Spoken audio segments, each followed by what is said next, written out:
Hello, Richard. Hi, how you doing? Hello there, and hello to everybody who is currently watching us live. This is the November edition of our VMG series of lunchtime webinars, and you're very welcome along. This month, we are talking about a really interesting issue of lone working in veterinary practices. Now, I'm really pleased that we get to talk about this topic because it's something that affects pretty much everybody who works in the veterinary sector. So whether that's the nurse coming in at weekends to check on inpatients, whether that's the receptionist catching up at the end of an evening, whether it's vets going out on farm or yard visits, there's a lot of lone working that happens in the veterinary sector, and it's a really important topic for us to make sure that we're on top of. So I'm really pleased that today we're going to be finding out about how we can best look after both ourselves and our colleagues when we're working alone. This webinar is very kindly sponsored by Stay Safe, so we'd like to extend our thanks to them.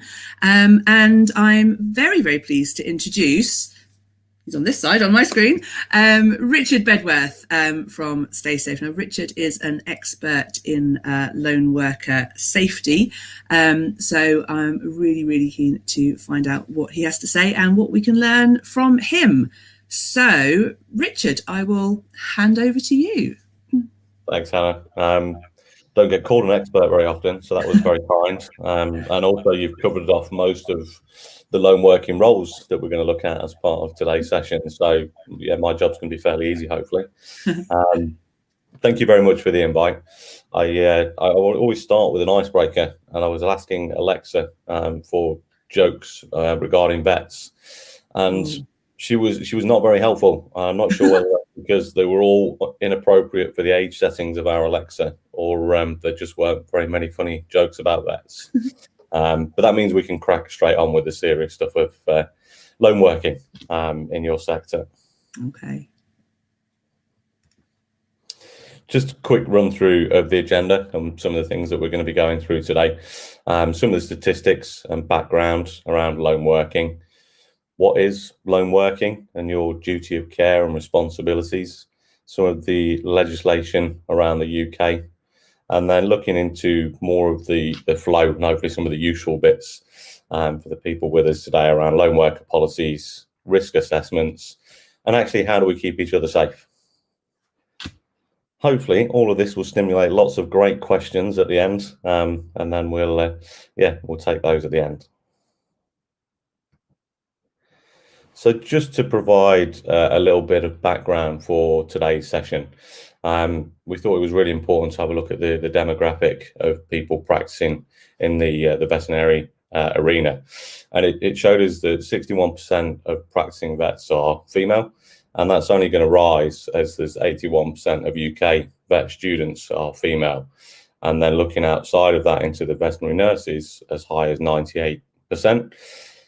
Those figures create additional risks when we look at who's likely to be profiled for either stalking or attack in the UK. So giving you a higher risk profile than some of the other areas that we cover. I always think this is very interesting. How many lone workers are there in the UK? Current statistics from the British Safety Council would say there are between 6 and 8 million lone workers. Over the course of the last 18 months, that was be much higher. And with the flexible working options that people are now offering to their staff, I can see that going to increase at least 10 to 20% in the next couple of years, if not much more.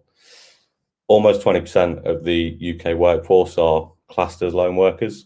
And something that I thought was interesting, kind of into the sectors that we're looking at today, that in the NHS, so people care opposed to animal care, there are 9% of the workforce is lone working. And actually, when we go back to the last slide, we can see that you see much higher accident and physical abuse rates than in the NHS. Whereas in the NHS, virtually all trusts sign up to some form of control measure. So it's interesting the gap in between the different statistics. What is lone working? The HSE defines lone working as those who work by themselves without close or direct supervision. And as Hannah was saying before, some of the different roles that you've got within your area where people will be lone working.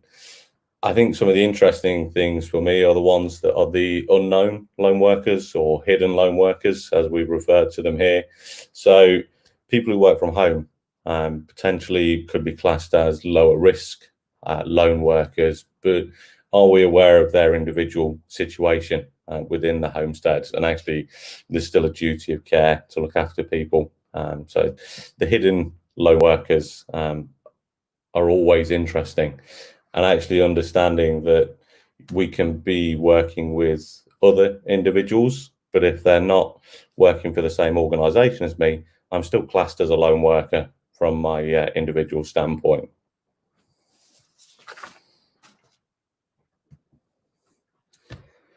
Duty of care. So I think duty of care is something really interesting when we move on to the legislative requirements of lone working in the UK. But we have a duty of care as employees to protect employees whilst they're out at work, reducing the risks and ensuring safe systems of working. And that plays into the responsibilities as derived by the HSE. So making sure that we're doing risk assessments, making sure that we've got policies in place to protect your employees, taking appropriate steps to reduce risk wherever possible, and providing training and education. And kind of at the end of this, continually reviewing everything that we've put in place to protect our employees and making sure that we've got that messaging and education together. UK legislation, there's no specific legislation relating to lone working within the UK. We as a global provider do see it in other countries where there are legislative requirements to have control measures and technology control measures in place. But as far as the UK is concerned, it goes very much back to the Health and Safety at Work Act, and then the moral duty of care of providing support and safe working management systems within the UK. Who regulates the lone working industry or legislation in the UK? So this is derived by the HSE for the UK.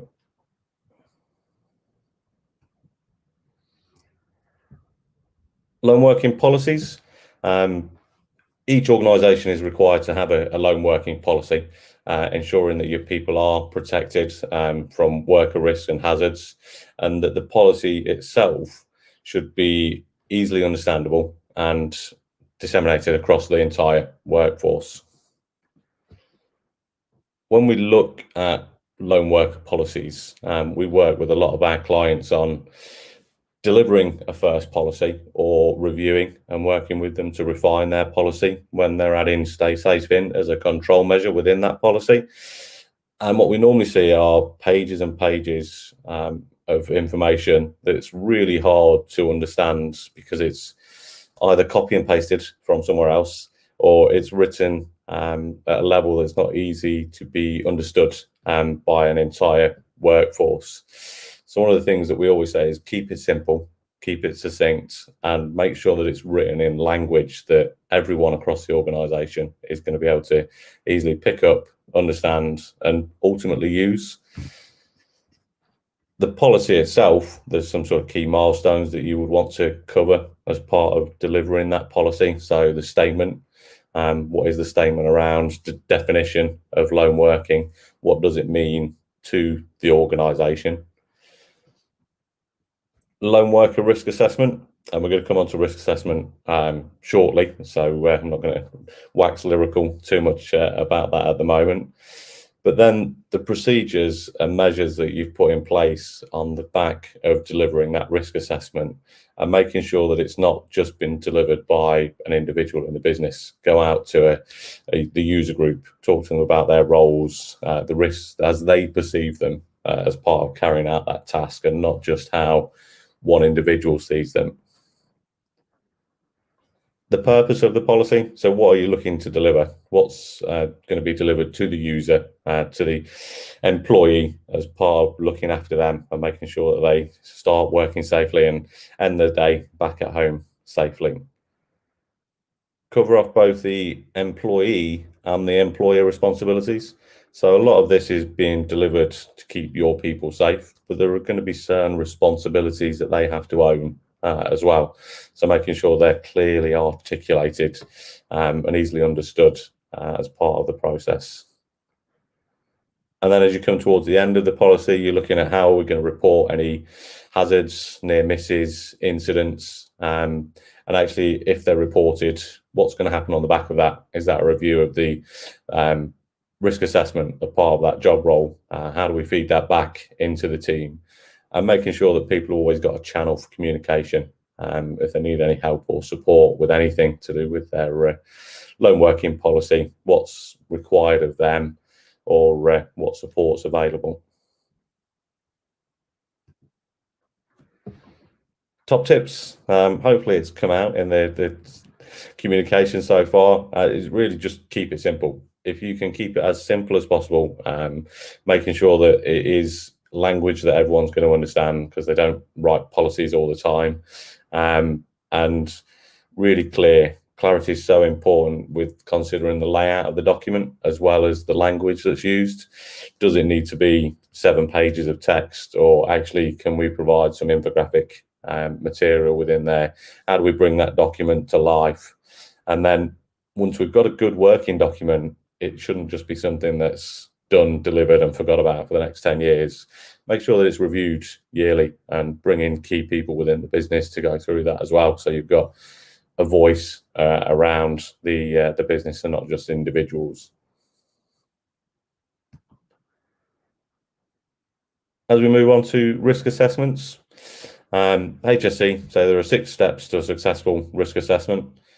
Identity, deciding who may be harmed and how, evaluating the risk and deciding on precautions, the ability to record your findings, communication channels and training for your workforce, and review and update.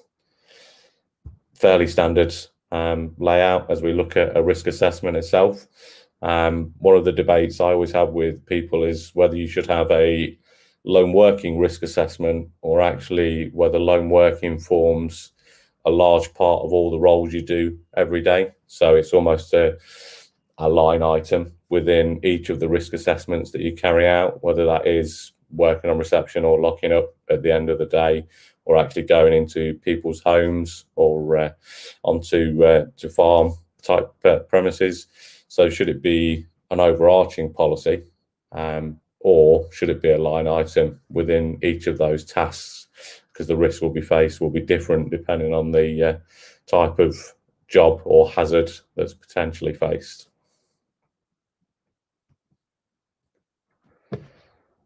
How do we keep ourselves and other lone workers safe? By having defined policies and procedures, not being scared to deliver them, seeking support where needed, and being able to communicate, train and reinforce the individuals. So communication's one of the key things for me.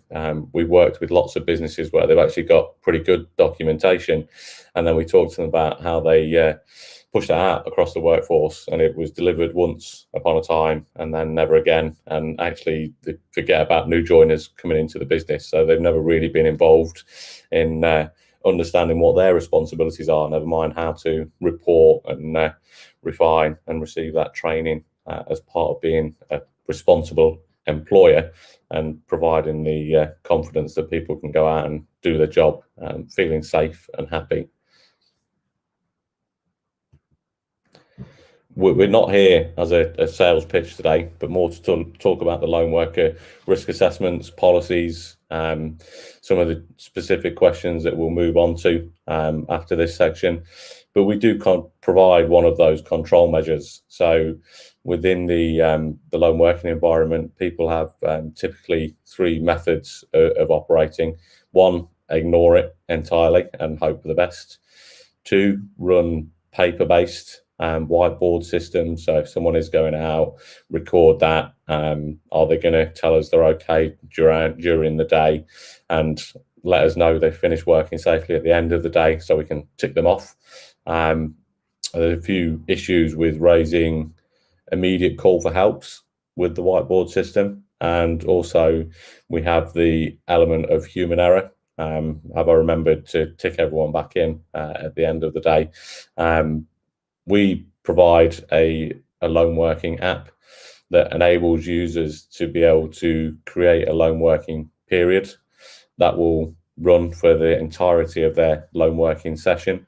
It would ask them if they're okay during that period of lone working, in which they can interact and send their electronic heartbeat into the online hub. And then at the end of the day, they end their session confirming that all is well, and you don't need to worry about them anymore.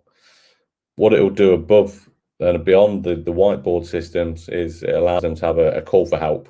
That action point of, I either feel vulnerable, at risk, I'm in danger, I need medical support.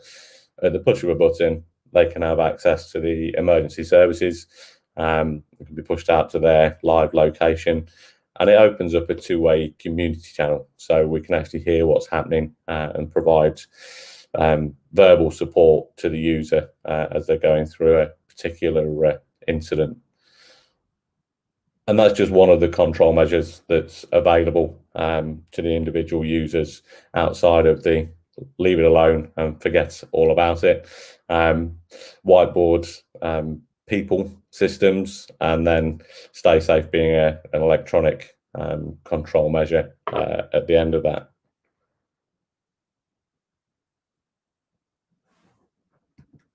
I rattled through that. When I practiced it, it took about 35 minutes, but I think I've just run through it because I was very excited, Hannah. So we're ready to see if anyone's got any questions for us. Lovely. Thank you very much, Richard. We do have some questions coming in. And yeah, some interesting topics as well. One that I wanted to start with is this idea of a hidden lone worker, which is something that we perhaps don't particularly think about. Can you sort of talk a little bit more about how we might best identify those types of lone workers? Yeah, I think when we go in and we assess clients' risk profiles for the different job roles they've got, they often think of lone working as people who are out of the office all day or a big majority of their time, and they're easily identifiable as a lone worker. I think when we talk about to them the hidden lone workers, it's people that are actually in a building with lots of people all the time, and then they might be responsible for locking up at the end of the day. So they might only lone work for the last half an hour of that day, but actually what are the risks involved for that last half an hour, and what are the control measures in place to make sure that they then get home safe after kind of everybody else has gone and left the building. I think the other typical case we come across is where people are office or site-based, and again, they're working in an environment where there are quite a few people around, but at lunchtime, everybody goes off site and you've got 2 or 3 people there for an hour, but actually they're opposite ends of the practice or the building. If I fell over, would I be able to call for assistance, or what's the, again, control measure in place to manage that small time when I'm lone working, but there's still a responsibility and a duty of care to do so. Yeah, that's a really interesting one. Certainly, when I was working in practice, with our building was this beautiful Georgian terraced building over 4 floors, very higgledy-piggledy, and you didn't know where everybody was at the best of times. So certainly the sort of risk of sort of losing somebody in the building would have been very real. So that's an interesting one to think about.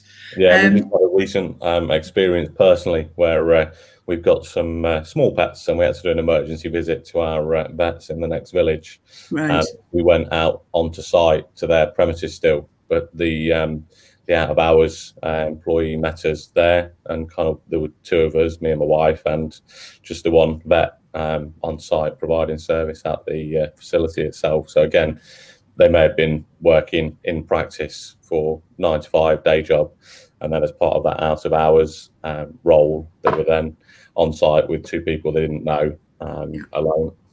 Yeah. Okay, yes, more questions coming in. It's really interesting sort of scenarios. So we've got one here, an anonymous question.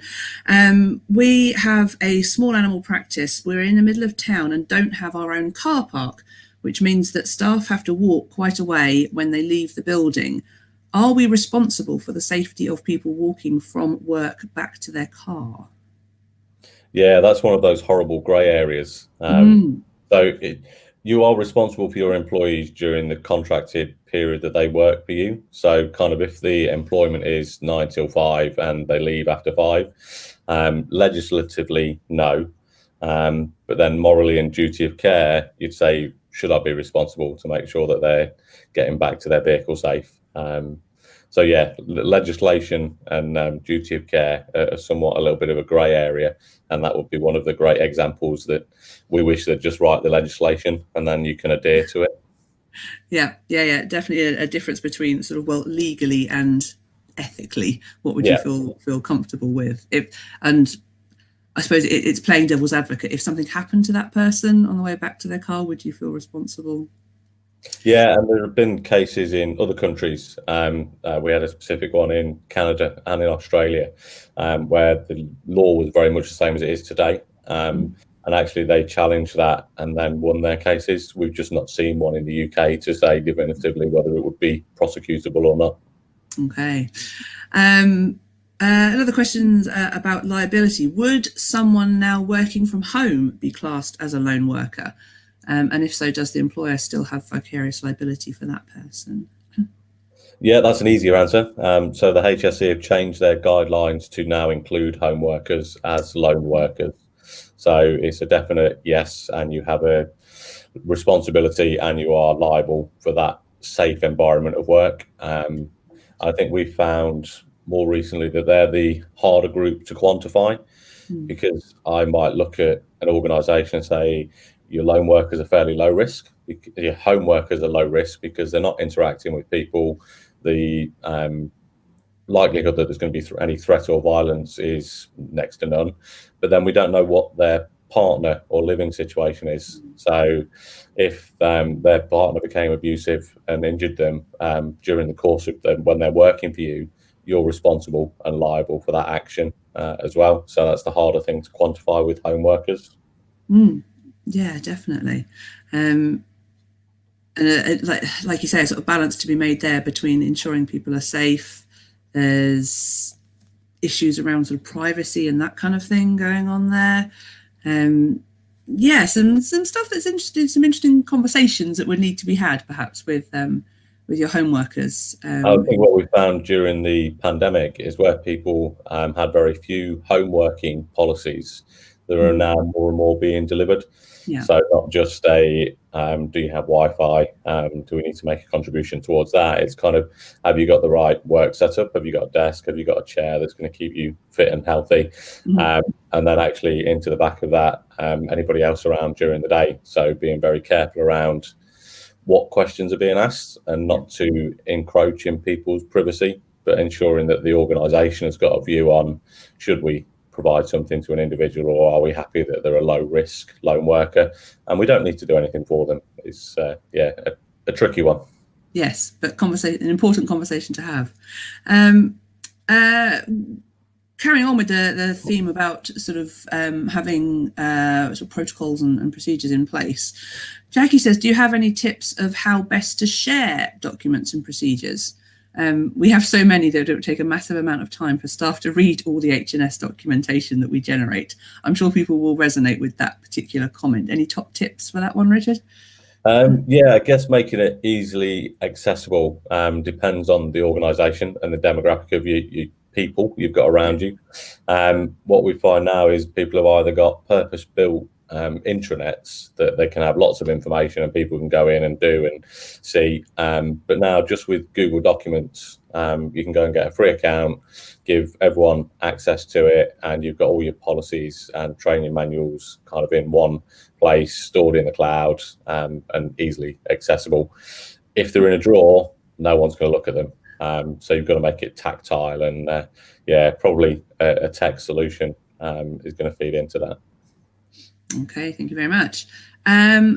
Another comment, will there be a lone worker policy template available after the session? Short answer is yes. It's one of the ones that we're going to be adding to our VMG members resource hub. So we'll have a risk assessment template and a policy template that can be edited to fit your particular practice, organisation, situation, whatever that might be. A couple more questions about the Stay Safe app as well, Richard. So if you could answer those. By app, do you mean based on a device like a lone working alarm, or do you mean an app on a mobile phone? That's a fairly simple one to answer. Yeah, so we do both, but actually 90% of what we do today is an application on a mobile phone, because people don't go anywhere without their phones. So it means worst case scenario, they've got a big red button they can press and call for help at any time. Best case is they're using it for that. Am I okay during the day, and have I finished working safely, and kind of all the other good bits of functionality. We recognise that not everybody has smartphones or tablets, so we do have a dedicated device as well, which is very much a wear it on a lanyard or a clip, and it's just got a button with its own SIM card and pushes out the same call for help, but just doesn't give you all the other stuff that you can get with the applications. Okay. Just before you move on, you mentioned about the lone worker policy and risk assessments, which you're going to be giving people access to.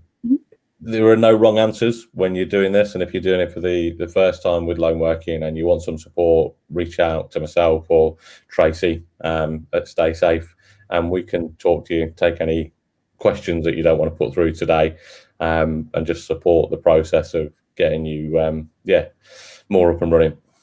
Fantastic, thank you very much. We'll share your contact details after the session.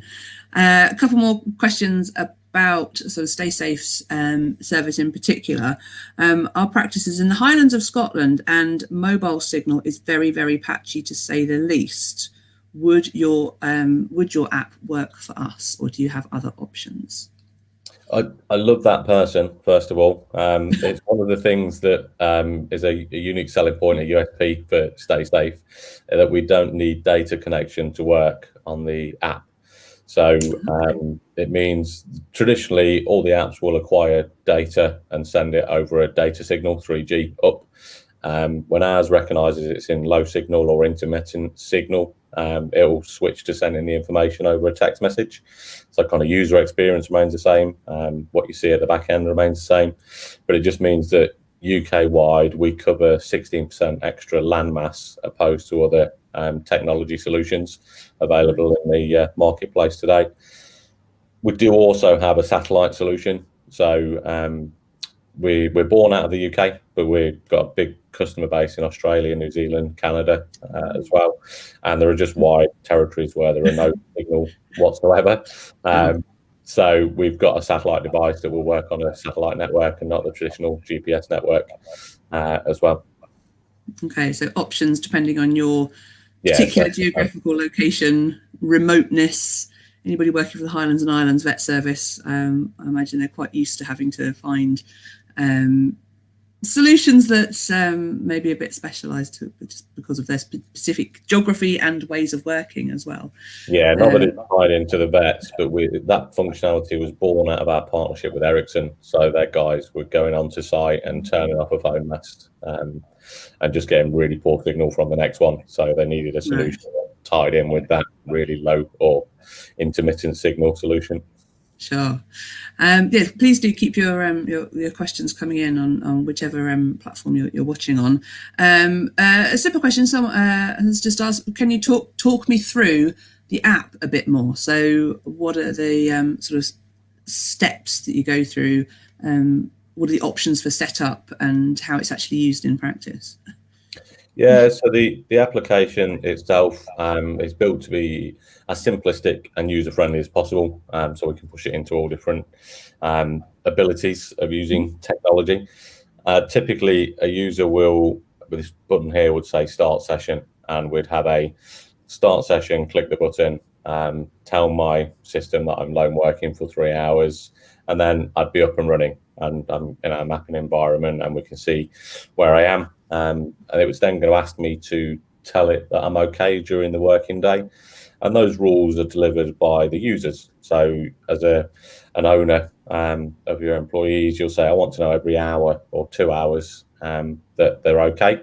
And those are the HSE guidelines that people should be telling their employer that they're okay hourly or 2 hourly, depending on job role. But the system will do any time you wanted it to.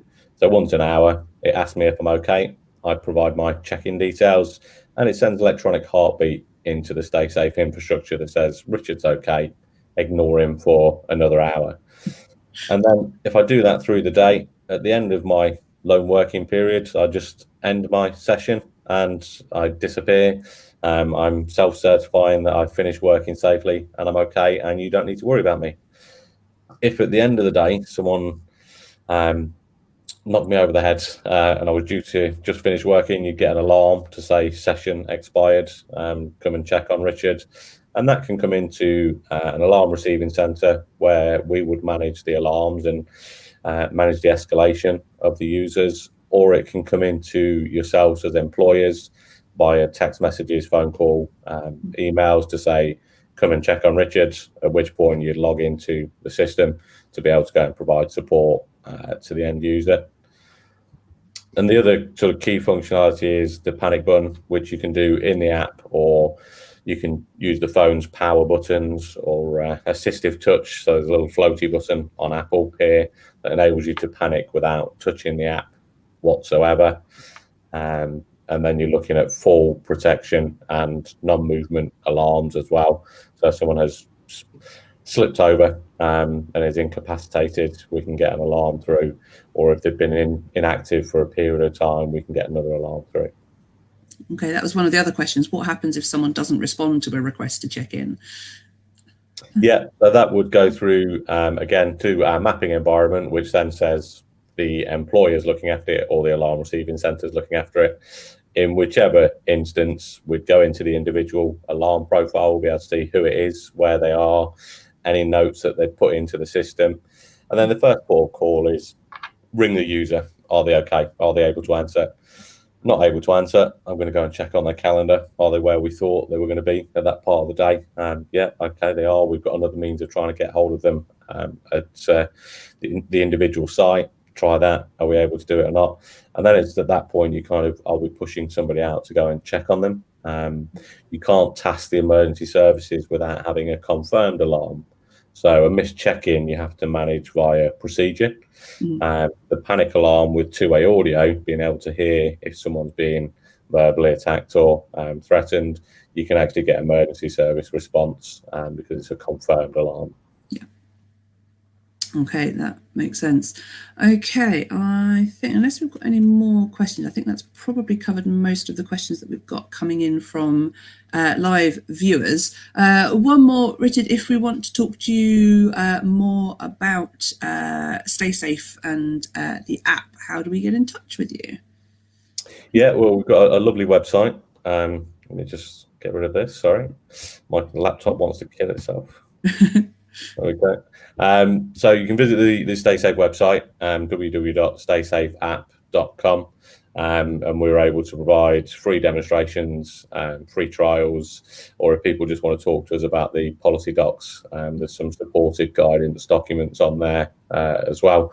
But yeah, reach out through the website, and regardless of what you need, one of us will be in touch to help. Lovely stuff. Okay, so just remains for me to say thank you very much, Richard, for sharing your expertise with us, and hopefully prompting some updated thoughts on people working in practice. Definitely some things to think about and some things to look at to make sure that your lone working policies and practices are up to date and running well. I would also just like to say that our next monthly webinar will be obviously December, and that one will be on Tuesday, Thursday, the 2nd of December, at the same time at 12 noon, and we will have Rachel Lemke joining us all the way from New Jersey, and she will be talking about how to optimise your practice lab. So another one of those sometimes neglected topics when we're talking about running a veterinary practice. So do join us for that one. But otherwise, Richard, thank you ever so much for your time today and for sharing your expertise and updates with us. The contact details for Stay Safe are on the screen below if you want to get in touch, or you can get in touch with us at VMG and we can put you in touch. So enjoy the rest of your day, everybody, and we will see you next month. Thank you very much.